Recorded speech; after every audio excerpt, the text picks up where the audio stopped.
ఈ యొక్క గాలి, నీరు, అగ్ని, భూమి, మరి ఆకాశం ఇవన్నీ కూడా పంచభూతాలుగా చూస్తూ ఉంటాం. అందులో నీరు అనేది అత్యంత అవసరం, పవిత్రమైనటువంటిది. అందుకనే ఈరోజు భారతదేశంలో గంగా నది తర్వాత గోదావరికి ఎంత ప్రాధాన్యత ఉంది. అందుకే దీన్ని దక్షిణ గంగా అని కూడా మనం గోదావరిని పిలుస్తూ ఉంటాం.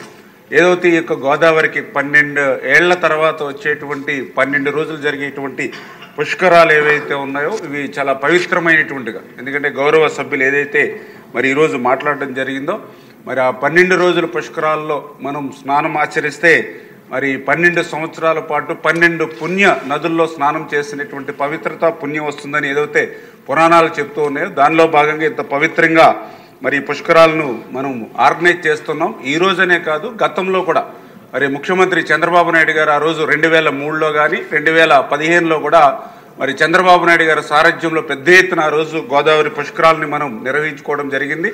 అదేవిధంగా రేపు 2027 జూలై 23 నుంచి ఆగస్టు 3వ తేదీ వరకు జరిగేటువంటి గోదావరి పుష్కరాలను కూడా మరి అదేవిధంగా అత్యంత పవిత్రంగాను అన్ని రకాల వసతులతో కూడా మరి నడిపించుకోవాల్సినటువంటి బాధ్యత, అవసరం కూడా ఈ ప్రభుత్వం మీద ఉంది.